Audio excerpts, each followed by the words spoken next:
ഇന്നിങ്ങോട്ട് വന്നപ്പോ ഞങ്ങള് കാറിലിങ് വന്നപ്പോ ഇങ്ങോട്ടേക്ക് ഇപ്പൊ ഇവിടെ അപ്പുറത്ത് ഒരു അസ്ഥിപഞ്ചരം അവിടെ നിൽപ്പില്ലേ. അപ്പൊ തിരുവനന്തപുരംകാരനാണ് എന്റെ ജീവിത പങ്കാളി. അദ്ദേഹം ചോദിക്കായിരുന്നു, ഇതുവരെ ഇത് പറിച്ചു കളയാറായില്ലേ?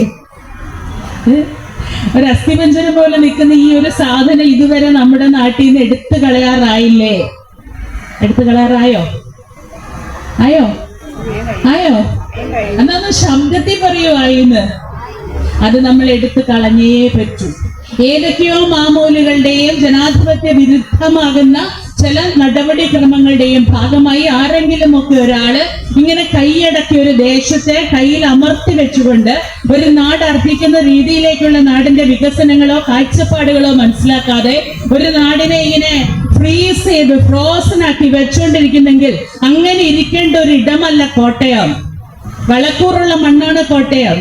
കൃഷിക്ക് വളക്കൂറുള്ള നല്ല മണ്ണാണ്, നല്ല ചുവന്ന മണ്ണാണ് കോട്ടയം എന്ന് പറയുന്നത് പോലെ തന്നെ ജനങ്ങളുടെ സാംസ്കാരിക വളർച്ചയ്ക്ക്, ജനങ്ങളുടെ ഏത് വിധത്തിലുള്ള വികസനങ്ങൾക്കും ഏറ്റവും വളക്കൂറുള്ള ആരോഗ്യമുള്ള ജനതയുള്ള ഈ നാടിനെ, ശാരീരികമായും മാനസികമായും ബൗദ്ധികമായിട്ടും എല്ലാം ആരോഗ്യമുള്ള ജനതയുള്ള ഒരു നാടിനെ എന്തിന്റെയൊക്കെയോ പേരിൽ, എന്തിന്റെ പേരിലായാലും ആ അസ്ഥിപഞ്ചര കോട്ടകളെല്ലാം പിഴുതുമാറ്റി അറുത്തുമാറ്റി കേരളത്തിൽ കോട്ടയത്തിന് ഒരു പുതു ചരിത്രം രചിക്കുന്നതിന്റെ ആദ്യത്തെ പടവായിട്ടാണ് നമ്മൾ മാർച്ച് 8-ാം തീയതി നമ്മൾ സ്ത്രീകൾ ഇവിടെ ഒരു കാഹളം ഉയർത്തുന്നത്. സ്ത്രീകൾക്ക് മാത്രമല്ല, ഈ സമൂഹത്തിന് കൊടുക്കൂ, നേടാൻ വേണ്ടി കൊടുക്കൂ. കേരളത്തിന്റെ തുറന്ന മണ്ഡലത്തിലെ കോട്ടയത്തിന്റെ എല്ലാ നിഷ്കളങ്കതയോടും കോട്ടയത്തിന്റെ എല്ലാ പ്രഭാവത്തോടും പ്രതിഭയോടും കൂടി ഈ കോട്ടയത്തെ വളർത്തിയെടുക്കാൻ വേണ്ടി കോട്ടയത്തെ കൊടുക്കൂ. ആർക്ക് കൊടുക്കൂ?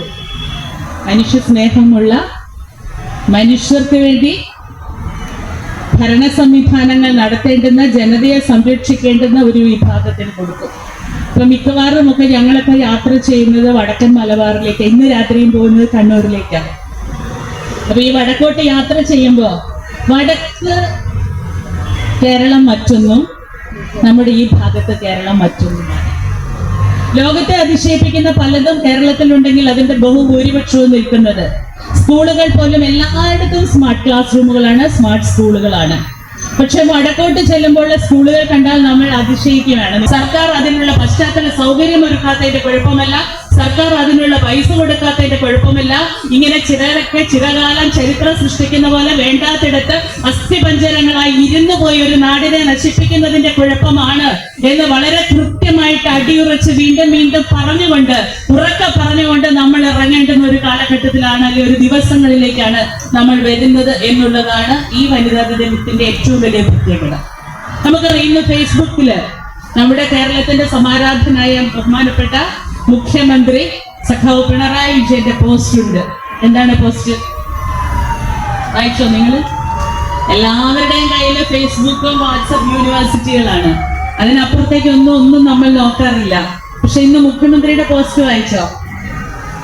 ഒരു നാടിന്റെ പുരോഗമനം എന്ന് പറയുന്നത് ആ നാട്ടിലെ സ്ത്രീകളുടെ പുരോഗമനമാണ്. ഒരു നാട്ടിലെ സ്ത്രീകളുടെ പുരോഗമനമാണ് ആ നാടിന്റെ പുരോഗമനം എന്ന് പറയുന്ന വ്യക്തമായ